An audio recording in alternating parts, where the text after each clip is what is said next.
Okay, we just wrapped up the Wedding Photography Summit. I got the whole crew with me right now, and we're going to do a podcast episode. We're going to talk about how the summit went, the highs, the lows. We're going to take you on a bit of a journey. Where did it all start? How everybody works together and everything else.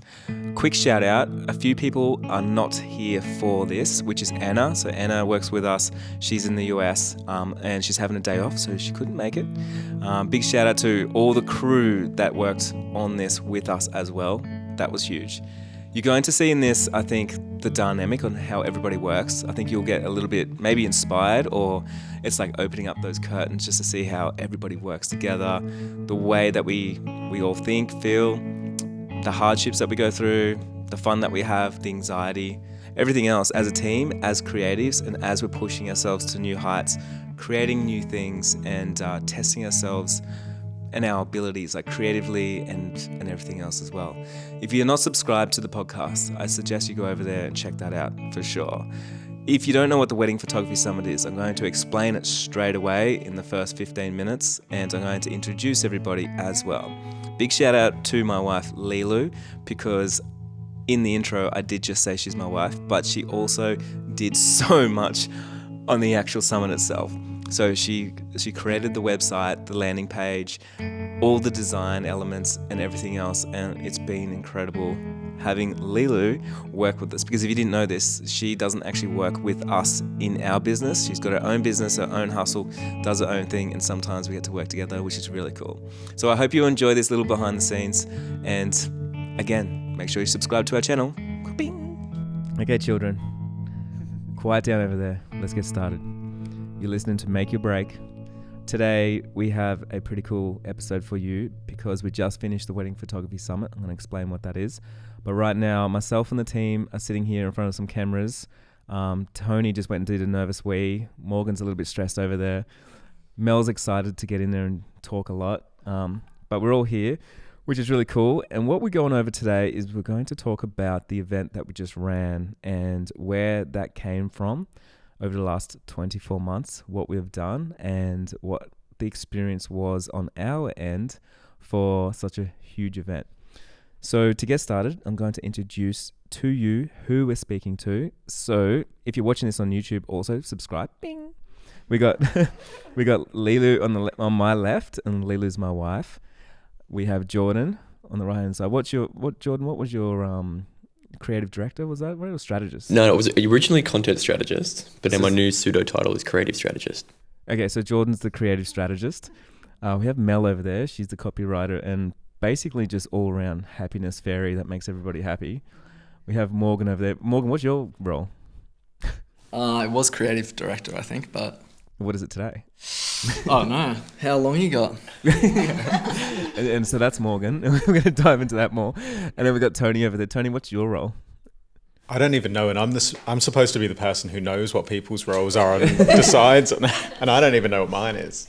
Well, it's funny. We just had this conversation before, and Jordan was telling me, and Morgan was telling me what roles that they had, because we made some new roles up at the start.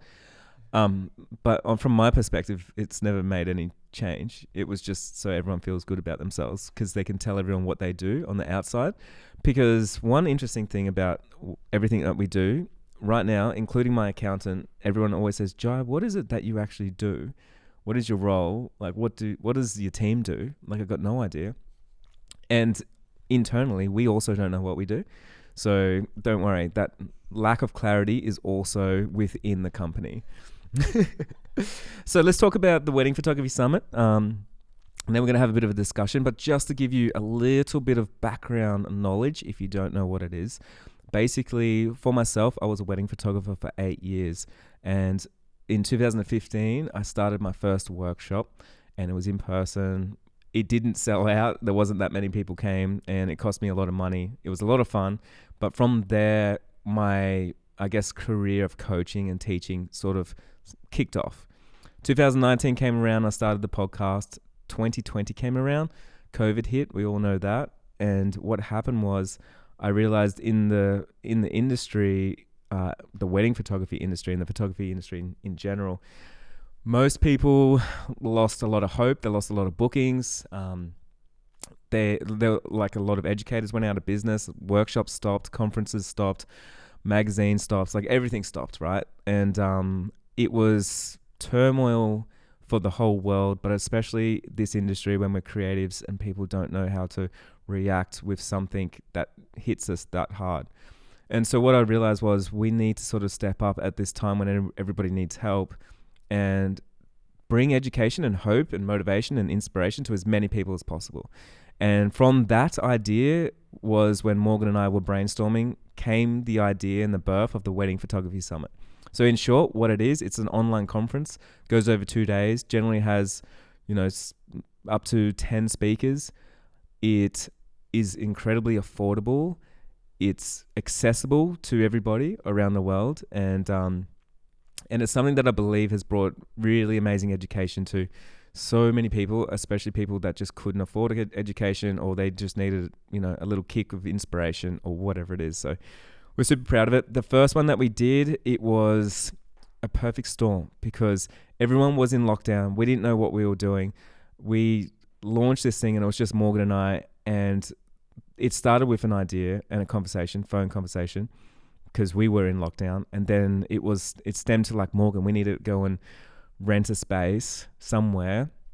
So we did. We asked the wedding venue, because they're all locked down, can we sneak in there so we can like work together, just so we could sort of brainstorm and map out how this unrealistic goal of making the biggest workshop in the world when everybody was struggling, like how can this come out to the world? And we did it, and it was a pretty wild time. And I think there's probably a few stories we can share on that. But I mean, just to put things into perspective, how fast, I guess, tech moves. In 2020, people didn't really do online conferences or love online things at all. And there wasn't too much on YouTube or anything that we could find. It was really hard to find programs, how to do things. There just wasn't anything. And so we really had to sort of break things apart and test every single bit of gear and software and try and hack something together to make it work that was affordable as well, so we could keep the price affordable for everybody. And from that was the bones of the Wedding Photography Summit. I feel like we're still just hacking stuff together. Yeah, that hasn't changed.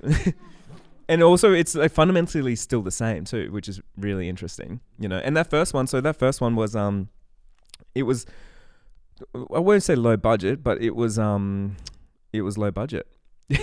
It was very much like we didn't know what we were doing. We had 6 weeks to organize the whole thing, include sell tickets, include learn how to do Facebook ads, marketing, everything else.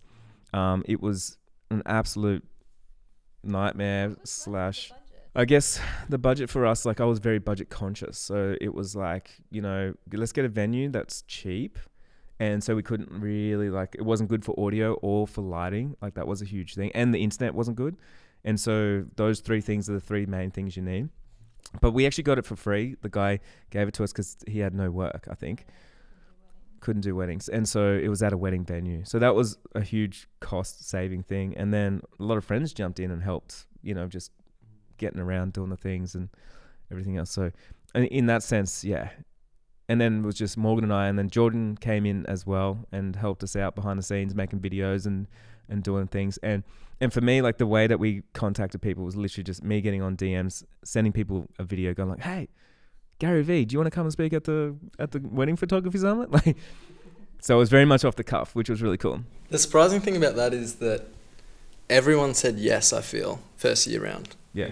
And then we got the biggest names straight off the bat, biggest wedding photographers in the world. But then every other year has felt like more of a slog. Do you reckon? Yeah, 100%. Is it because we've already hit the biggest names? I don't know. I think because when everybody was in lockdown, this is my personal opinion, everybody was willing to do anything, and now everyone's back busy. So it's it's an extra little, don't have time for that. Yeah. And they probably got other opportunities as well. Yeah, they were all keen though, I reckon. Even Jose Villa, he said no the first time, but he said, ask me next year. And then he said yes the next time. Yeah. Even the fact that Gary V did it blows my mind, because it's a wedding photography summit. It's, yeah, I think it was really cool that we had such big name speakers, for all those first few, and we pulled things together, and I think we made things happen that I thought was impossible. One wild thing about Gary V is he took that Zoom call whilst at an NBA game. He was watching the Knicks grand final and he was underneath the grandstands and he was broadcasting from there. Well, he asked to reschedule and you're like, we're running a pretty tight deadline here. Well, yeah, he asked to reschedule like the day before the summit and we already had 8,000 tickets sold and like people were coming to see him. And I was like, man, I know that's not a big audience for you, but I'm like, that's a big audience for us. Like, it's going to be hard to move this whole event. So that was wild. Morgan, can you remember actually when we were setting up the Zoom call for that? Can you remember what logistics were we running to make that Zoom call work? Well, this year we had that huge. Yeah, let's talk about Gary Vee, that one. Yeah, well, to put it in comparison, this year we had a 8 meter by 3 meter LCD screen. But to have Gary Vee, who's our biggest speaker ever, we had a 27-inch monitor. Not even. And then Joy, I think you had multiple AirPods as well, so you couldn't hear something. I can't remember. Yeah, the problem was I did my talk. I was rushed, and then we had literally no time. So as soon as I went off, everyone's throwing shit across the stage, we didn't know what we were doing. We didn't test it, and then I had headphones in, which was going through our software for me to hear him, but then we had this lead coming over with a microphone for me to be able to even talk to him. And then Morgan couldn't even hear what Gary Vee was saying or what the conversation was. But the lead that came over was half broken, so I had to hold it in my hand, hold it together. So every time I moved, it like crackled and I couldn't actually hear what he was saying. You had to have it, when you have to have it like half out for it to work? Yeah. So I was holding it with my thumb in the correct position to hear it. So it looked like I was intently, like, really concentrating on what he was saying, but I was actually trying to catch a word between the crackles. I think one thing that gets thrown around a lot when we're going into these live events, and I always hear Morgan say, is like, yeah. All right, so we've got 50 minutes to just figure this out, and we somehow figure it out. Sometimes we have no idea. Like that Zoom call, we're like, how do we figure this out? How do we get the audio there? We didn't know until we were doing it. Good preparation. If only there was a way you could have tried before.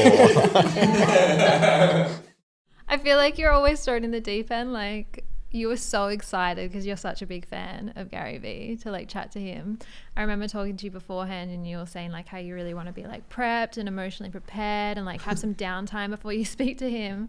And then you just jumped on there and you had to like ad-lib, and I could see that you're really stressed, being like, all right, hey, Gary Vee, so you are... And then you kind of rattled off a little bit what he did, but didn't really like go through like the whole list of what he does because you're just like thrown in there. But you always manage really well. Well, I actually, who was there with me? I was like, oh, you know what I'm going to do? I'm going to prepare. I'm going to ask him some questions. I'm going to write the questions down first. And then by the time I ran over, I had all these questions ready and I thought this was genius. And I was like talking to him. I was like, shit, where's my questions? And I was like looking around. I was like, man, I had so many questions. And now I'm like, I remember asking, I was like, has anyone seen that piece of paper? And there was no piece of paper. Yeah, that's it. I remember something like that. Yeah. And I was like, okay, so now I've got nothing. So I'm like, Gary Vee. I did have written down everything that you do, but... So if you didn't know what the Wedding Photography Summit was, that's where it all started. And now we're going to get into, because put in context, the last one that we just had was this week. We had a lot of people come in. It was the biggest production that we've ever had. Just like to open up behind the scenes, like I reckon we spent probably 160,000 on this thing. It felt incredible for us, for me on a personal level. It's like inspired me. Because I think it was just like a really fun thing to do with the team, really fun thing to connect with the community. It felt good to do something at a different level, and I think we should get in and talk about like our highs and lows of that whole event, this whole week. It's funny, like for me, the summit, because it's been so long in between them, I forgot how much I love the summit, like working on it so hard, and then it comes around and I was like, fuck, that was awesome. But working up to it, like I just completely forgot how enjoyable it was actually working it. I always forget as well. Yeah, because you're so, like I was saying to Lila was like, oh, I wasn't actually that excited for that summit because she was like so in her own thing, which is like working on her own presentation stuff. So she doesn't know exactly what we're doing out there. And I was like, you know what? Like the reason why I'm so excited is because literally we looked at every animation, like every little thing that happens on the thing. We obsess over every color. Like what font should we be using? Like what angles are we going to be using? What lights? How should the lights look? What microphone are we buying? And so there's so many tiny little decisions, like talking to Mel, like what upsell can we do? What photo should we do? What mock-up? Like what's the sales page should look like? How should it work? And so when it all comes together and then you see it and it's on the day, it's like, holy shit, there's a billion tiny micro decisions to get to this production right now.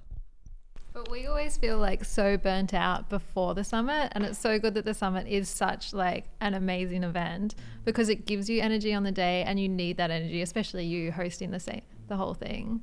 But yeah, leading up, there's always like so many things to do that I feel like you're always like, oh man, I got to do this again. And then when you're in it and on the other side of it, you're like, oh my God, that was so amazing. Like, because I think one thing that might be obvious to everyone is that we're not running on Australian time either. We're getting there, we're waking up at 2 a.m, getting there at 3 a.m, and then you're sort of going through it. And one thing I sort of forgot this year, because the studio we had was completely blocked out. Like I remember the wool mill, that first year, you could see the sun coming in the morning, so you sort of knew it was morning. Whereas this time, like once the things went off, you walked outside, you're like, oh, holy fuck, I'm a vampire. Like there's things happening out here, which kind of made you hone in even more, which is cool. Logistically, I can't believe we ran summits with no controllable light, where the sun comes up and beams through, ruins the entire shot, all the lighting we've paid for. Yeah. And it'd just be like, oh, well, now it looks shit. Like, and we just like accepted it. Like, And oh, here's the Gary sun's Vee. in my eyes now. And then we're like, should we just pivot and turn the stage a little bit? Like, did it for this one, you had to like sticky tape all the blinds so that the sun wouldn't come in? Yeah, garbage bagged it all up. Yeah. well, that was for the last summit we did. We actually did it in our office, and then we had to garbage bag up all the windows, and it was a tight, tiny little space, really, when you think about it. And there's probably 10 of us in here, like 12 of us in here, and everyone's sort of tripping over each other and doing the thing. And it's funny because like I'm probably presenting on in front of the camera, but I can hear like Mel and Taylor like at the back talking about support. I can hear everything that's going on in the room. It's like, shit, man. Which is really funny. How was it from your perspective, Tony? It was good, man. I think from in the lead up to it for this one as well, a lot of the stuff I was working on, it felt way more relaxed, which means that that's going well and that's like an advancement of it. To not actually have to get, like last time, the one that we didn't hear, I was stressed before that because it was like, I didn't know if anything was going to fall over in the back end of everyone trying to purchase things or everyone trying to sign in and all that kind of stuff. But this time we're a lot more confident with how things worked, which was really nice. So I actually, although we were busy during the whole thing as well, I felt like this time I kind of watched a lot more of it as a spectator and got to enjoy the whole process. And I feel like, because I wasn't involved in the first two that were in the other venue as well, so my only experience of it was doing it in the office, which was still cool. Excellent, yeah. Like with the bin bags taped to the windows, like, you know, there was smoke and mirrors at an all-time high. But doing this one and getting into there, it was cool. That felt like, yeah, for going from the office to that one and having no context to the ones before, felt like a huge leap, which was really cool. Yep. Context on that is that this summit we hired like a proper TV production studio that was absolutely huge. We'll put on, if you're watching this on YouTube, we'll put on a little photo here so you can see it. Insert here. And here's something in context, like even just what Tony's talking about, because Tony does a lot of the back end stuff and making sure things at work. Like when my bookkeeper talks to me, she'll be like, Jai, did you know this year you've processed 22,000 payments? Like that is, usually you have good systems in place for stuff like that, but processing that many payments and then someone going like, oh, like you overcharged us 30 cents, or I need a refund, or how do you upgrade us, or what's going on here? Like if you got that many payments coming through, there is a lot that can go wrong and it's hard to track and it's just actually chaos. And like, I don't know nothing about numbers, so I give it to my accountant and she's like, what the hell is going on here? And I'm like, yeah, there'll be a few thousand payments come through next month. Like, yeah, I'm pretty sure you put your bookkeeper into retirement. I mean, I did actually, legit. Working for you and went into retirement. Well, she started off working for Free the Bird, which was like one transaction, a week. And next minute, I remember the first summit we did where we had 8,000 people, and 8,000 people usually means about like maybe 16,000 transactions because there's an upsell and there's a few other things. And so she was just like mind blown. Not only that, it's 16,000 transactions from different countries. We have to organize the tax from each one of those, invoices for each one of those, and then she does all that. And she does some pretty old school system, so a lot of it's manual. Yeah. And her name's Karen. I'm like, Karen, you got this? All right, there'll be a few transactions coming through next week. Like, let us know if you need anything. Bye. I actually, just That's basically the brief everybody gets in this company, though. So it's fine. We can do it. Morgan and I are wearing the exact same thing for this, so there's that. Here's a question for you guys. Like, it's pretty funny because from outside, people can sort of understand now that like Karen's under the pump with that stuff. Everyone doesn't really know what their job titles are and stuff. Do you think we could have pulled off something as big as that we did with the least amount of people that we've had if we were a proper structured company? I reckon there would have been a lot of handballing going on if that was the case. And I think in the lead up to big launches like this, everyone just does what they can. And I still remember, I think one of my favourite moments involved you, Morgo. Like in the lead up, I was working on the website copy or the sales emails. Like there was so much copy. And I remember Morgo messaging me on Slack. It's just saying, just giving you a heads up, Jai is going to ask all the speakers to film a little 30-second and a 1-minute intro. And I was like, cool.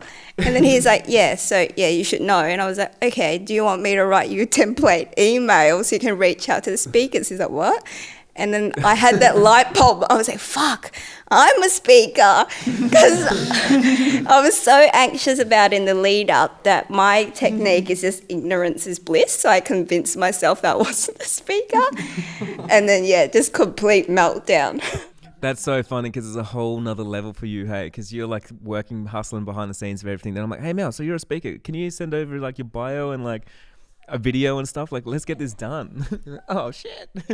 Yeah, working on everything else and a presentation. Yeah, it was hectic. Yeah. I think the one thing that you do really well, and this might sound like I'm putting you down at first, but hopefully I bring it around, is that... Are you talking about me? Yes. You have, with business, you have this childlike naivety about everything. But with like seeing how you work, I now like have this like dead set belief that there's strength in naivety. Like there's strength in that full-blown conviction that you can do something amazing well above what is actually like quote unquote like actually possible. But you come up with these wild ideas and you're so playful with it and you're like, yep, it's going to be the best like photography workshop on the planet. And we're all like, okay, how? But then you keep going through the whole process to the other end of it with that naivety, and it all works out. And I fully believe that it's because you have that conviction. That is interesting. He's not scared to have a crack. And to give someone else the opportunity to have a crack. It's like shooting a documentary or something. Hey, Morgo, like learn how to use this camera. You're not a videographer. Let's go make an epic doco. It's like, it's probably not going to be epic. And you're like, well, if you believe I can do it, I guess I can do it. It might be shit, but we'll try. Some people call it empowerment. Other people call it immense pressure. Anxiety. Yeah. It's like the opposite of like micromanaging everyone. Just like, so Morgan, here's a camera. Go figure it out. I mean, that's a really good point too. Like, I think one really interesting thing in why everyone's roles change and what Morgan's role has changed over the years it's actually changed a lot because I actually never believed that someone should be in a role and then that's it, because I feel like your soul dies when you're sort of like you're stuck on one thing and you just repeat the process over and over and nothing else happens. But I believe like I'm actually randomly really good at a lot of things, and the reason being is because I just do lots of things. Like I don't think like, oh, it's not my job, or I shouldn't do it, or I can't learn it, or I shouldn't learn it. It's not my place, or I should hire the professional for that, or I should go and learn that thing, like, or whatever it is. I'm like, oh yeah, no, if someone else can do it, like we can do it, you know. And Morgan, like a camera, like how hard is it? Just turn it on, man. Like watch YouTube, dude, you know. And the funny thing is, I think with that, like I think Morgan is better than 99% of all videographers that I've ever seen. And he's not classically trained. He hasn't actually ever talked or had a mentor session with a videographer. I don't think he knows any of the lingo or what's going on. But he literally is so good because he just goes through with that process and he's like figuring it out, and he allows himself to play, and he has permission to play as well. And then the end result is like, fuck, told you, man, you could do it. It's sick. You know, it's so amazing. You say that, but then like I remember looking at our like first course posing and lighting, and we're looking at it going, "Oh, that's epic." And then now when we look at it, we go, "That is not epic." No, but I think but that's the thing though. Like I think like it was epic. You know, like the first video that you did was always epic. Yeah, so it was like most people stop themselves because they think it's not good enough for whatever it is. But like and I've said this to you before because I remember once like you were pulling me up saying like, oh, I don't know who it was, maybe someone that worked for us in the past or something. Like you said, why'd you say that was good enough, or why'd you let them get away from that? Because it really isn't up to our standard.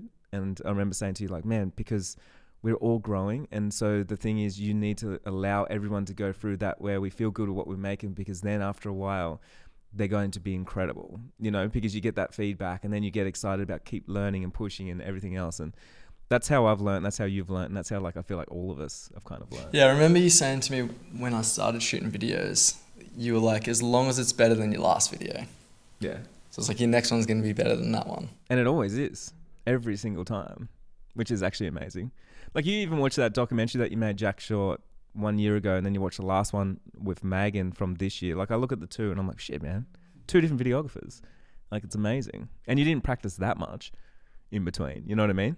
But you like step it up every time, learning for something. Jordan, how was it from your perspective? Because you sort of jumped in and did a lot of stuff for the screen behind us and animations, and at the same time you're working on the podcast and a whole bunch of things.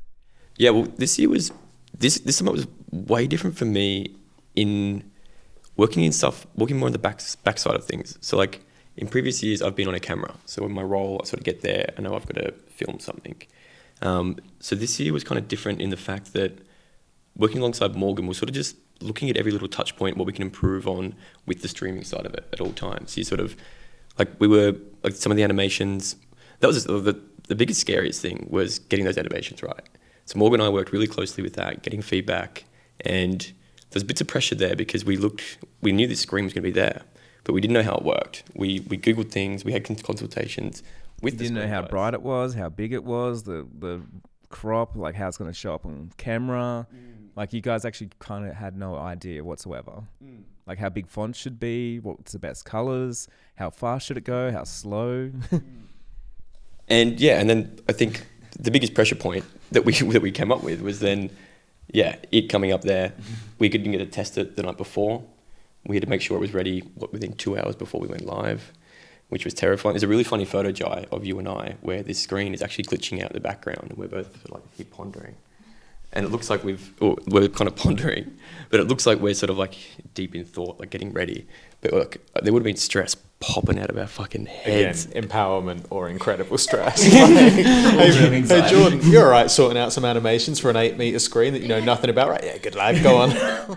You've never done animations, have you? No, not yet. Oh, you're the perfect man for the job. It's all right. It's only live in front of thousands of people. You'll be fine. And the other funny thing was we were using an animator we've used in the past, and they got the first day done, and the quote we got to finish everything for him to do it was astronomical. So then we ended up getting the files sent to myself, and I know After Effects, but not to the point what he was doing. So I started After Effects like 1 month ago. Yeah. So I was looking at his files and reverse engineering. I go, okay, so this layer goes here, and then all of a sudden the file will be fucked. I'm like, oh shit, I'll start again. I'll put it over here.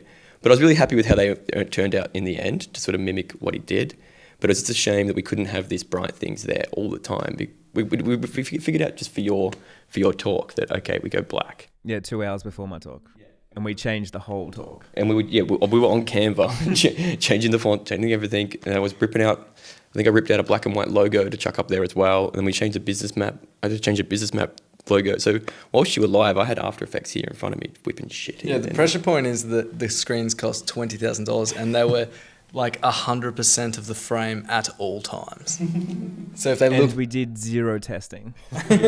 Again, by choice.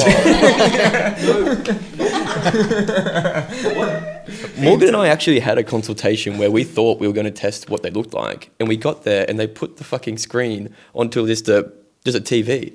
They go, yep, so this is how it's going to look. I'm like, we could have tested this ourselves. And then we're saying like, oh, bright images, how's that going to look? They go, it's fine, bright's better. And we're going, oh, okay, cool. wasn't.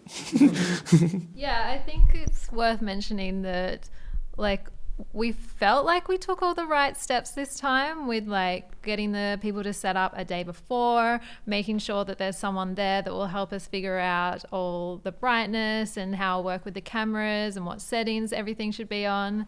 And then it just all fell through like the day before. Like the guy who was meant to help us with all the settings and figure out the screens wasn't there. So they just like, it looked like they just threw together a crew to put it up because they took forever. And then we were like on Zoom calls with him, or Morgan, you would know more. You were on Zoom calls with him, yeah? Oh, I think the two guys that they sent to set up the screens had never set up the screens before. So they had the guy that was sick on a Zoom call.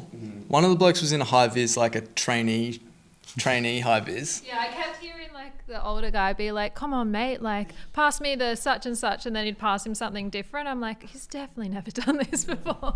And links in the show notes if you want to hire from the company. So Okay, is there any funny stories? Let's get on to a little bit of behind the scenes goss. What about some admin stuff? Was there anything funny that stood out behind the scenes? We're not throwing anyone under the bus, but let's sort of paint a bit of a picture. Oh, I could throw Mel under the bus. No, Mel, there's nothing for it's just like when you get into the zone and it's 4:00 in the morning, and me and Mel are not naturally support admin people. I don't think. I think it takes a certain kind of person to have that level of empathy at all times, and I'm not sure we're blessed with that trait. So, but we enjoyed ourselves.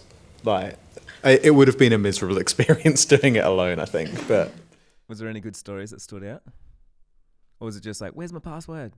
I remember Tony killed me on the second day because there was a point where Zendesk, our email support system, went really quiet.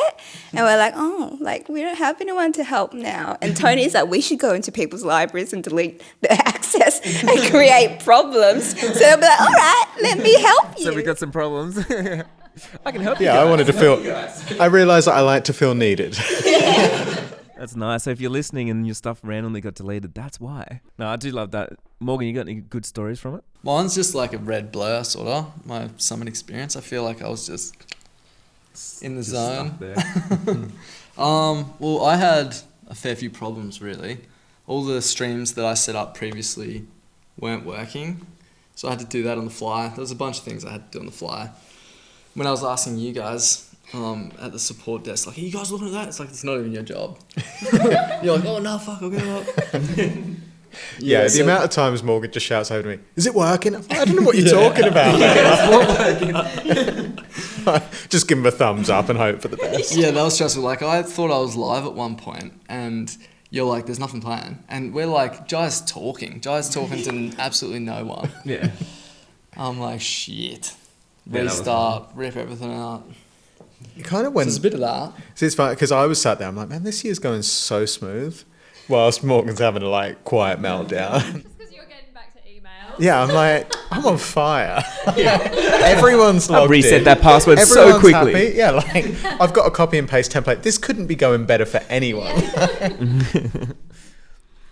I think it's interesting that everybody, like, what's really fascinating to me is everybody sort of steps up to the role of the thing they've got to do. And I actually don't know if anyone has doubts if they can do it or if they're not going to be able to meet the deadline or whatever it is. But what's interesting from my perspective is when I say like, yeah, let's get this thing done. Let's Morgan, jump on this. Let's stream that thing. Let's, whatever it is. There is not even a tiny bit of doubt in my mind that you won't be able to pull it off or everyone won't pull off the thing that they're doing. I failed one of them. You asked me to get up Rebecca's talk and I played the wrong one.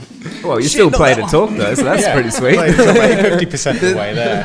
For example, for that one, you're like, play that thing. I'm like, where is it? I'm looking through this computer. What thing? Rebecca's talk, man. And then you put on a different Rebecca's talk. Not that one. Well, how am I supposed to know which one? I think the weird thing is, though, is, depending, even at different scales as well, like, all right, me and Mel were just replying to emails and doing support stuff, or even in the summit before, like, I was helping you trying to troubleshoot when something went down. But you look at what everyone was doing on that day, and kind of with the exception of you, really, Jai, like, everyone else is doing something for that couple of days that is what they don't do 363 days of the year other than that. Yeah. Like we're not. That's not. So like if you go to like a TV like production, they actually have real people cruising around that know lighting, they know cameras, they know like tech, they know everything. And then when we're in there, I remember like even Andrew was one of the cameramen. He's like, Morgan, this is how you're supposed to talk over the when you're speaking to each other or directing or whatever. And Morgan's like, oh really? Oh, I didn't know that. That's going to be hard for me to remember. You guys, I came in like for the first time. You guys have all got these headsets on, and you're like talking to each other. Like, this is next level. I was way more impressed with the little headsets that everyone had than like the 8-meter screen and TV studio. I was like, It was pretty impressive. We're for real now. That is funny though. Like me being the production guy, whatever you call that. Like you saying Exactly. like by the end, I'm producing some. by the end of the summit, I'm like in the zone. I know what I'm doing. But then another year passes and I'm back at it. I'm like, oh shit! Like I'm a bit clunky on my movements. Do you get really like nervous, like on the first day before you're about to go live? Like, fuck, is everything set up right? Oh, I can't say fuck. Can I? When it says that it's live, when it says I'm live, I'm cool. Like then I'm good. So Except the time it wasn't live. Well, exactly. That happened multiple times, and I wasn't cool. But when that happens, I'm all right. Well, going back to what Tony said, like, this is not what we do 365 days of the year. One thing that blew my mind at the very first summit was the fact that you figured this stuff out. Like, you've got an Atom, you've got all these live streams, you've got Kajabi going here, Vimeo going here. Like, how the fuck did you figure that out the first time? Oh, it's just YouTube and slapping stuff together, I think. And I feel like we're still just doing that. But it's getting a little bit better every time. But I think everyone's kind of underselling themselves as well. It's like, yeah, we don't do it, but everyone's very capable. Incapable.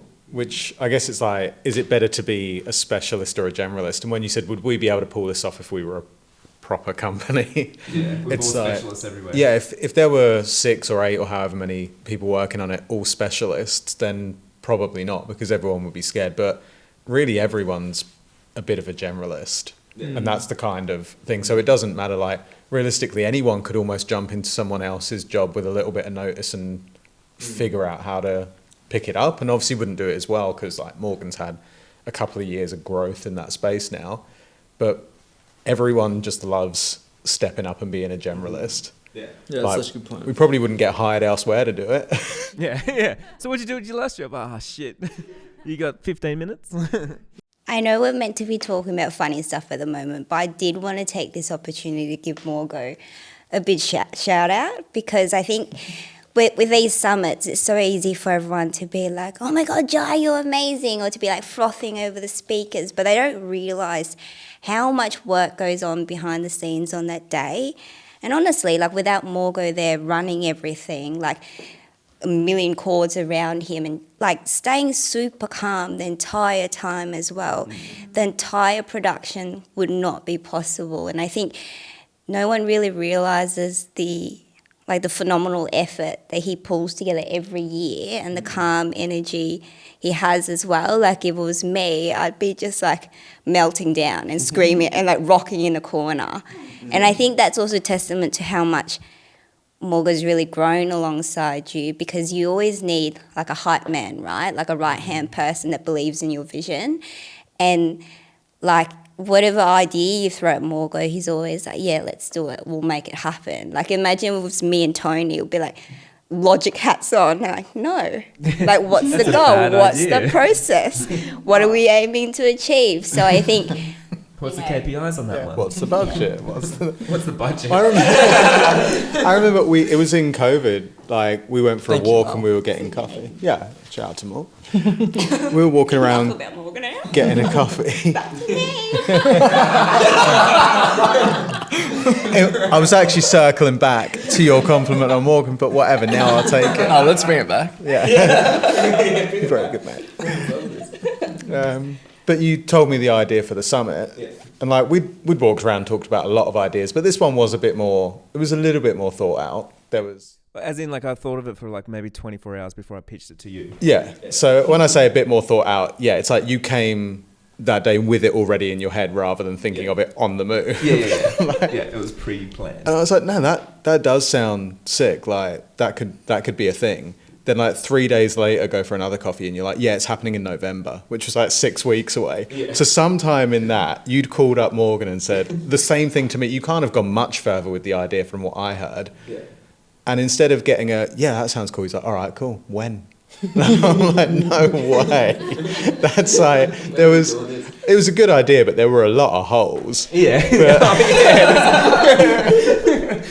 There were a lot of what ifs, and it was fully half baked. It was funny because I remember when I had the idea, I actually we were in lockdown, we went for a coffee. We talked about it actually probably first before I even talked to Morgan about it. And I remember I was like, oh my God, I'm so excited this idea. What do you think about this? And I remember you going like, so how was it going to run? Oh, yeah, I think you could do that. I'm like, I could run ads and I could do this and I could do that. And we sort of just like brainstormed. But yeah, I do remember that like a couple of days later, I was like, dude, we already launched it. You're like, what? When is it? I'm like, in 6 weeks, man. And you're like, what are you going to get done in 6 weeks? I'm like, oh man, so much. Yeah, I think it was almost like I've already sold tickets. Yeah, there's like 200 people signed up, dude. Like, yeah, I think this year was the first year I was like, I can't believe that like everyone's actually running this. Like maybe because it was in this very professional looking venue, we had like professional lights, the big screen in the background. I was like, really, if it was anyone else, they would have hired a whole production team. But here we are, and I think it's such credit to like Morgan and all of you guys, how much this thing has been like bootstrapped together in like the best possible way.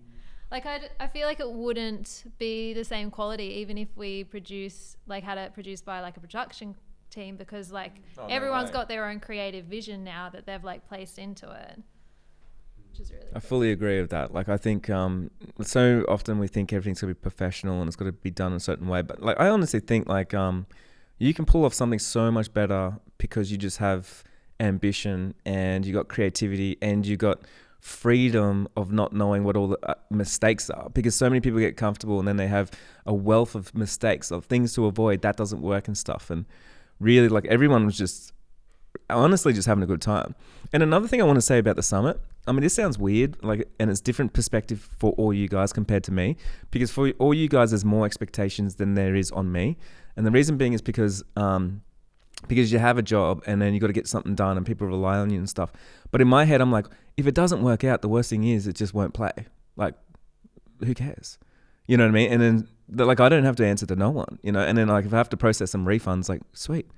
And so with that in my mind, it's like the worst case scenario is like, there isn't any worst case scenario. Like we're just having fun. You know what I mean? And I think that's like a really fun place to come from, and that's why I don't stress out if like Morgan's like, it's not going to be right, you know, at this time or whatever it is. I'm like, well, it actually doesn't actually matter. Like nothing actually matters at the end of the day. And I think that's cool, like from the foundations of what the event actually is. Opposite to how I feel. I think, I mean, for sure.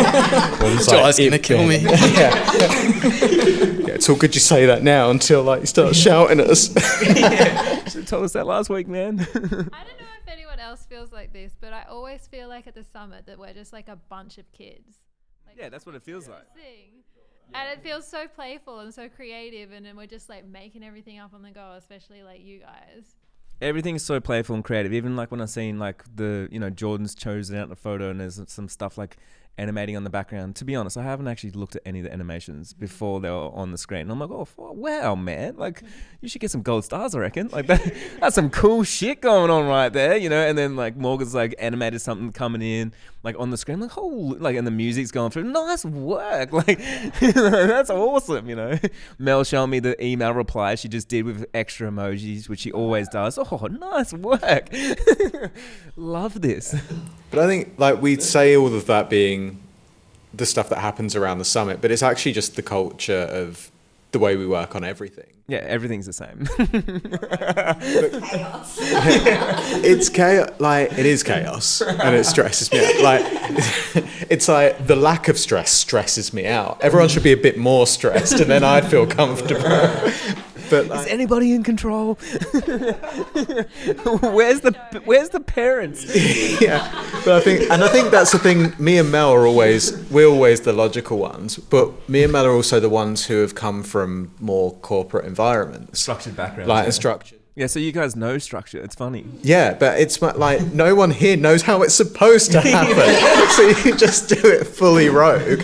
But coming from those places is there will be meetings after meetings, and people will get in consultants about how can we have good culture, and how can we have culture that embraces people failing and doesn't punish people and it's like, but it never happens because you're having a meeting about how to build the culture.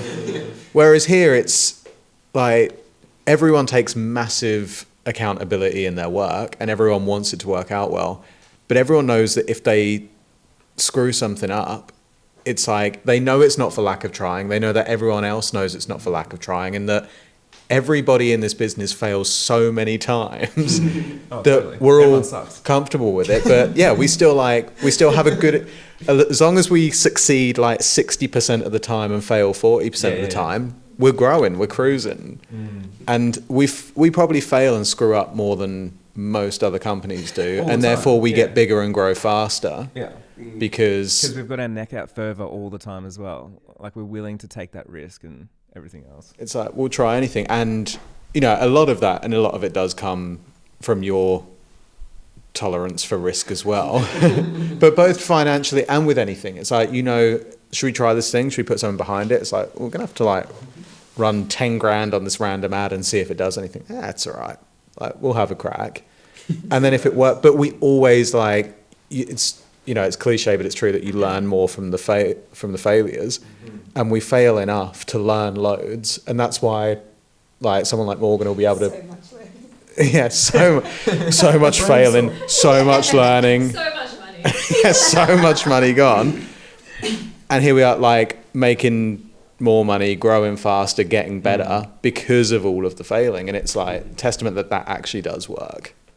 Yeah, it's pretty interesting. Because Joe, I've got a question for you. Like, we've all adapted and learnt new skills as we've gone on, but how do you think this summit would have been if you hadn't learnt Facebook ads? And you've done it yourself. How have you seen them change, and how did you have so much success that first time around? Facebook ads are an absolute beast. It is really hard because a lot of the times I'm sort of advertising to my own audience, so it costs a lot of money just to tell my own audience, which would probably buy tickets anyway, but it's just with Instagram reach and everything else, like you can't really reach people. I think the ads have definitely changed over the little bit. I really enjoy doing them, and I can see like even just a big shift on these last ads that I ran, just on how you target people and how limited it can be and all this kind of stuff as well.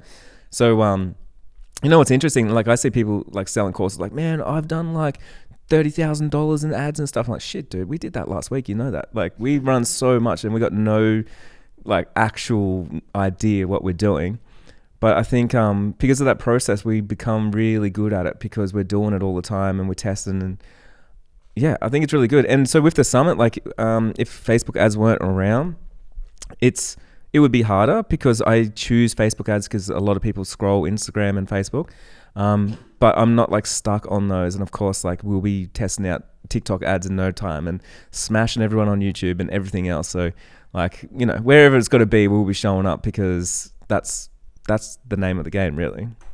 I think as well, what like with stuff like the Facebook ads is it comes from the fact that everybody as well, like everybody works extremely hard and then everybody walks out the door and looks at everything else through the lens of how can this be brought back in.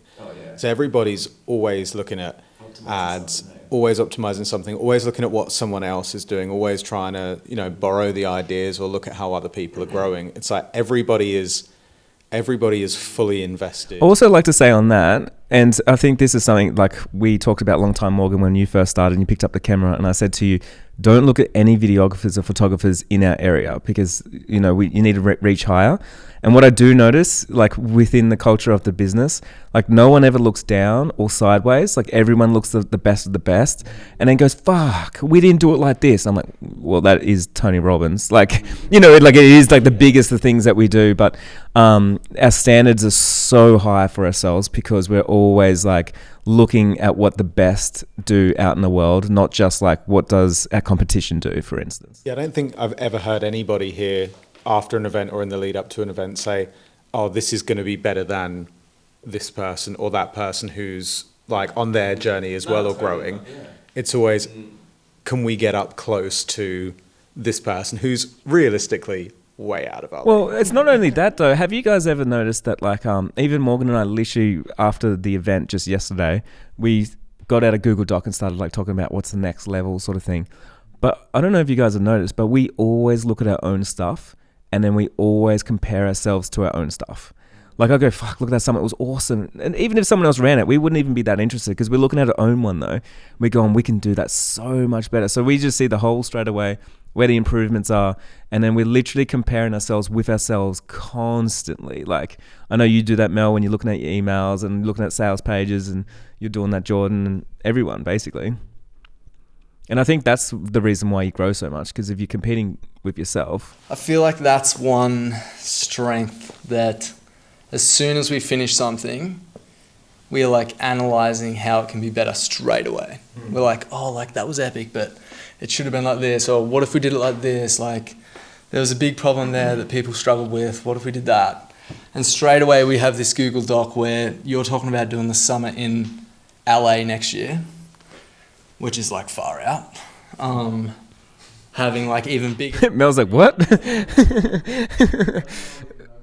Good on the other side of the world, like just bigger and better things every single time. I think that's how we manage to do the next big thing. It's true. You know, I think so many people spend too much time like celebrating, which is fine to go celebrate your things, but they don't like feedback because everyone holds things too close to themselves and they're like, this is the best thing I've ever made and this is it, you know. And I think for us, like we're so much more fluent than that, and we're able to sort of move around and go like, this was fucking good. Like there's no doubt we can do better every time, you know. And I think that's really cool. It's funny. It's like it's hard to be satisfied with it, isn't it? Every time I feel like for me doing it, even though we just killed it, I do, and I guess a lot of people do, but I just see I see the flaws a lot. Like you have to remind yourself to be like, like we did something good, because I'm like, that was sort of shit. That was sort of shit. That was sort of shit. Yeah. Yeah, that can be hard to do as well, especially talking with another person rather than just like your own thoughts in your head, because you're kind of like admitting that you weren't right and that things like you didn't do the best that you could do, because there's always something better. And I feel like that's like, I don't know, I feel like I'd struggle to do that in my own business. Like I release a product and then straight away talk to like Bridget and Liv about how shit it is. Like, but it's such a strength in itself, like to admit that, and in a group, because I can admit that to myself, but in a group, especially with like my team, my staff, and, you know, as a boss to be like, you know what, is like, I saw this flaw and this flaw, and for them to be like, yeah, it could be better. Like, You know, it's actually really interesting that like so many decisions that I make are really bad. And they're just so bad that like I feel like most people in my position would be embarrassed, because you're just like, well, fuck, like we all just worked on this and I'm the one that let us all down. I'm sorry, guys. I spent the wrong money on the wrong thing and I thought it was a good idea, but it wasn't. And I think it's really interesting because I always think about how, like, I don't just let you guys down, I let down myself. And I was like, I fucking should have brainstormed that more or thought about it more or talked to someone more. But I think it's like so good that you guys pull me up on my shit as well, and we're able to just like talk about it, you know? So it's not really like anyone ever points the finger and blames anyone. It's just like, yeah, like we probably all take it on actually. Like, yeah, like why did we let you do that, Jai? You know, like, or we should have thought about that a little bit more, or told you. yeah, I think there's a lot of like, I told you. I was just seeing like, I did fucking tell you, Jai. Like we told you not to do that, but you did it anyway. And I think that's why the hierarchy here works. Like if we're looking down the line, like I don't feel like anyone's got anything over anyone, and you're just a friend, you're just a mate. We can say, Jai, you're being a dickhead. Jai, that was good. Yeah, like yeah. it's that wouldn't probably wouldn't happen in the corporate world. You'd probably be on the sack. Yeah, I think you'd be. I don't know. There are some cultures where it'd be okay, but it is the accountability to your team of people around you as well. Is you show up for all the people attending as much as you show up for all the other people in the room, because you see how much work like everyone's been putting into it, and you want to match that as well. But I think a lot of the time is, you know, Morgan is maybe a bit too self-critical by the sounds of it, mate. It was very, very good. But all of these things, and I was looking through the Google Doc yesterday, and obviously a lot of the decisions we make are how can we make things bigger, how can we make things better, and how can we grow it. But so much of the stuff we capture off the bat, like, it's not those things aren't going to bring more people through the door next year, or they're probably things that people who came this year and last year will come next year wouldn't even notice the difference. But we notice, and it's because there's so much pride in everybody's own work. It's like, so many other people would rest on their laurels about it and sort of say, it's like, yeah, we could do that next year, but that would be an extra couple of grand, and really it's not going to, no one's going to really know. But we never think of it like that. We never take the shortcut. It's always worth it. Yeah. Like, even if we just feel a bit better about it afterwards, then it's worth it. You also hear the negative more than you hear the positive as well. Like, for example, after that launch, you hear things that have gone wrong and things that, I have to fix on the back end or whatever it is. But there's so many people out there. Like, we had 2,500, 3,000 people there or something. So many people out there that have had an amazing experience and said that was seamless. But then you hear however 50 people say, this happened, this happened, this happened. Yeah. And you hear all that, but you don't hear the ones that we really talk about too, which is just us, and you do this all the time, but it's like the real negative ones, like the bad emails. We screenshot that to each other and look at them and go, fuck, we should have done better for these people and stuff. But we obsess over the 1% that weren't happy, and then we forget about the 99% that were like walked away going, that was amazing. Do you find when you like sit down afterwards and do this document, you like gradually, as you're going through everything, you stop looking at it so micro and all the tiny little details, and then expand like, no, it is this big thing again. It gets you thinking in a different way about the event, and start thinking like, how can the next like actual big summit, the whole event be better, rather than just like focusing, because I feel like when you're in it, you get stuck on all the tiny little details, especially probably you, Morgan, or like everyone in their own sectors. You get stuck in just like thinking about that sector, and then for all of you to then be able to look at it as a whole. Do you find that happens and that helps? I do find like there's a lot of details, like Morgan was just saying, where people, or you were just saying, where people wouldn't even notice the detail. Or Tony, yeah, you wouldn't even notice the detail, and I know that people don't notice the detail. And another thing is like, it's like you can't even brag about the details because no one cares. You know what I mean? It's not like I'm walking around going like, did you see the little fucking tiny little thing that happened at that time or something like that? But I know it happens, and for us, it's like we're high-fiving each other and it's like fun. But what people don't realize, and I see this all the time, and I talked about this in my talk, it's like if you do the bare minimum, you get rewarded the bare minimum. And most people go through life and they try to do bare minimum. Let's set a budget, let's undercut that budget, and then we don't need to do those things. So let's take that off the board because it's too much work. Where we do the opposite. We do the maximum every time. Like, it's like, we don't really need to do that job. Yeah, but we're doing it. Let's hire someone else. Let's get on to whatever and do whatever. And I think because of that reason, when you look at it as a whole, you don't know why something can be so amazing. And it isn't one thing, but it's a collection of so many tiny decisions where we didn't cut any corners, and then it creates something. And I think that's really cool. Yeah, I think so. And as well, like we did one summit here in the office, which is obviously a more low budget way of doing it than, spending tens of thousands on screens and studios. And then we moved it into that space, and it obviously gives a better experience to people, but we didn't increase the ticket prices. We still keep it really accessible. We don't make more money. We make less money. That's it. Like, we make less money because it's about, we always talk about, and we'll talk about it in talks, and we talk about it in everything and internally, the whole thing of over-promising and over-delivering. But then we actually go ahead and do it and like keep increasing and keep promising more and more. And then even exceed our own expectations of like how much we can actually over-deliver on that. To the point that we'll say so many times, should we do this? Oh, we don't need to, but it's an over-delivery. So like, we'll keep over-delivering and keep going it. Yeah, and I don't know, you say that to me all the time. You don't need to do that job because it is an over-delivery. Oh, let's do it. That sounds awesome. That's how I know you'll get there. Yeah. Like, someone's going to be stoked. You just know that experience that you're handing on to someone. Yeah, and I think that's it. Like, and someone will be stoked. And that is the thing where, all right, 50 people are not stoked about something that came up for them during the time, but the other thousands of people were stoked and do appreciate the small things. Another thing is like, we are impacting so many people, and I don't talk about this enough, but like so many people on so many levels. And I do get a lot of DMs that I just don't pass on to everyone as well, because I'm kind of the type of person that like, after a while, like, I don't see it for myself, and It's not that I don't care, but I see the flaws in myself, so I don't like sit there going like, fuck you, I'm a legend. Like, look at all these people, you know. But what I do know is like the stories that cut through all of the, like, that was awesome, Jai, are the ones where it was like, I was going through a hard time and that really helped. Or my friend just quit their job, they were stuck in a job and now they feel inspired. And when I hear those stories, and they're the ones I relay onto you guys, like someone just quit their job or, you know, it's because of the documentary or whatever it is, like I think then it really does feel like, fuck, it was worth all of that if 20 people were impacted that hard and walked away like with life-changing stuff, you know. And that's pretty cool, like that we get to pull that off at the same time as just having fun. Yeah, it's amazing. How many people do you think have done things like quit their job from the summit?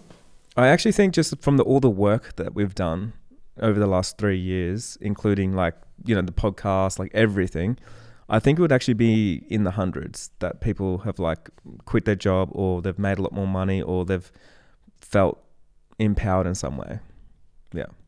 Yeah, even just believing that it's possible from the summit is really cool. To leave it at the end of it and be like, you know what, they did it and they're telling me how I can do it. That's awesome. That's like my favorite part of the summit is the fact that you feel like, wow, like especially when you hear, like get to see the DMs and hear people sending you voice messages and you hear that it's actually changed somebody's life to some degree. It's pretty incredible that we get to do that. Yeah. And it's something we don't talk about enough because we're all too hard on ourselves and we're obsessing over the Facebook ads and the sales pages and Mel's spelling mistake that she made once that I get to keep chasing her up on. Oh, she has though, and I found it. Yeah, it was ages ago. I don't even think I told her. I was going to bring it out at Christmas maybe. Print it, put it on a postcard. Does anyone have any last wrap-up thoughts that they want to share? I'm just already excited for the next one. Seeing the Google sheet, seeing the ideas. Yeah, I just want to, I guess, say that I feel like we should be super proud, well, I know I am, of like the community that's being created from the summit. And when you see in the chat box, everyone just seems so happy and so thrilled to be there and everyone's supporting each other. The fact that everyone's in there writing such nice things to each other, communicating with each other, you know, no matter who writes in there, someone is writing back to them. And it's really cool to see an online community as well that is that supportive. And they feel that connected. And maybe it's like a good thing that it's online because like the past summits that we went to or like workshops that we've been to, there was that sort of idea of like photographers that were speaking there would be like the rock stars. And like when you'd like go and mingle outside of like off the stage, there was that sort of like separation of like, oh no, like we're the speakers and you're the attendees. But then when it's online and, you know, when we do maybe do it offline one day, like I hope that like that's like one of our biggest intentions is that everyone feels like we're on the same level. So yeah, that's like one of the best things about the summit is just that community and yeah, that everyone, like we say, everyone has a seat at the table and we're all at the same table. Got any wrap up thoughts, Mel? Your shit, nah. I think for me what's really interesting is because I'm not traditionally from the industry. Like I'm not a photographer, I'm not a videographer. So for me, quite often I see it from like an outsider's perspective. And I think I said this to you, Jai, ages ago. Like it's like the first creative community where I felt at home. Like I felt so welcome and like these were my people. And I think, you know, in the lead up to my presentation especially, because I really enjoy catastrophizing things in my head. I'm like, what if I attract haters? What if like no one's going to learn anything? Like, you know, like, and I'm like being pitted against these industry influencers and like, it was like really intimidating and it triggered my imposter syndrome. And like in my preso, I actually talked about how I'm an introvert, I'm out of my comfort zone. And I remember when it went live, I was watching the chat box like a hawk because I was like, I'm going to watch out for those haters and delete them. The amount of kind DMs I got was overwhelming. Like so many people were like, you know, I'm an introvert too. I get what it feels like. Or like thank you for getting out of your comfort zone. Like people reassuring me and being like, you did such a great job and I learned so much from you. And it's just really humbling to like step outside for a moment, because like when we have these moments of self-doubt, ultimately it comes from pride. It's about how people perceive us and like being scared of the judgment. And I think when you just show up as yourself and people see that, they connect with you. And I think showing your vulnerabilities and your weaknesses gives people permission as well to like embrace their own. So for me, it was a big learning opportunity. And I'm really grateful. Like, it was probably you playing a reverse card on me, because I push your buttons all year and you're like, fuck no, I'm going to make her presenter this year and make her life hell. Like the amount of times I said to Morgan, I was like, I would count it as a blessing if I die in my sleep before my presentation. But like, it's worth it in the end. And I think I'm really grateful for that. And the community. I think at the end of the day, like as much as we like to criticize ourselves, we're doing it for the community and we're trying so hard because we want to serve the community in like the best way possible. So yeah, it comes from a really good place. I also want to say like the community really do show up for us as well, which is like really incredible, because like we wouldn't be able to just have fun and do the things that we do if they didn't just keep showing up over and over. And like it's just a testament. Like for the next summit, we put tickets for sale for next year and people are already starting to buy them. There's no lineup. And I'm like, it's awesome that people are like, yes, like they're doing something. Let's get on it. Let's support them. And even just little things. Like people literally write to me and go, Jai, guess what? Just upgraded to VIP.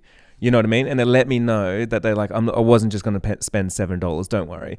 And they say things like that. And I'm like, man, thank you so much. Because it literally means so much to us, because it's like supports us, the speakers, like everyone. And so often you get into communities and everyone's trying to take.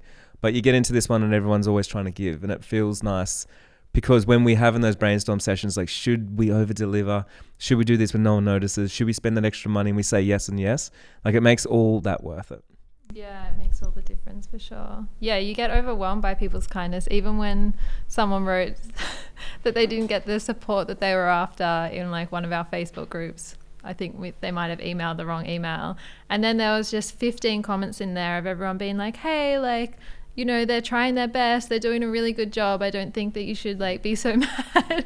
And like none of us had even written in there yet. But like it just felt like everyone had our back and everyone believes that what we're doing is a good thing, which is like so nice, especially when you are like, working really late at night, like getting up really early, and everyone's trying to ensure that it's like the best it can possibly be. Yeah. And I think also extending the thanks to the community of the speakers as well for this summit and all of the summits, because they come along and they've from the first summit where they had nothing to back it on other than your just rogue ideas and a DM coming through. Like all the speakers we've had have believed in what we're trying to put forward and have also really believed in putting something out there for the community. And I'm sure a lot of them could be charging more, doing less, all that kind of thing, but they all show up and put in a hell of a lot of effort as well, just as Mel did. And Lilu's done like time and time again as well, and all the and all the speakers who aren't as close to it but always come in to give their best to the community and also contribute to this as well. And it's not looking at it from a competing perspective, it's looking at from everyone lifting the tide of the industry. So yeah, and just serving. So it's the community expands in all different directions, which is really cool. And there's all new conversations happening. I even seen some people like sharing my ideas as well, and like seeing people like take something and then use it and expand on it and make it better and bigger. And like someone said to me the other day, it's like, Jai, like you guys make such an impact, because what happens is you're planting a seed into a new community on the other side of the world, and that seed, someone else is going to spread it around, and then it grows into a forest, and then you don't even realize where it came from. But all of a sudden mindset shifts, and like people are making more income, or the happiness levels rise, or like whatever it is. And I think that's really, really interesting. Cool. I think we should wrap it up. Yeah? Everyone happy? So we're gonna go and have some sleep and then get ready for 2023. And it's gonna be plenty of cool things happening. Morgan and I was texting Morgan this morning, like, hey man, we need more documentaries happening. Like, put that in the calendar. More cameras, more streams, more docos, more work. Let's go. We need bigger TVs next time. Like, so I'm really excited, and I'm just thankful for all you guys too, because obviously I want to publicly say thank you, because sometimes I do feel like a mad scientist, and you guys make me definitely feel more normal, and I think that's good. So thank you. You're listening to Make Your Break. Make sure to subscribe.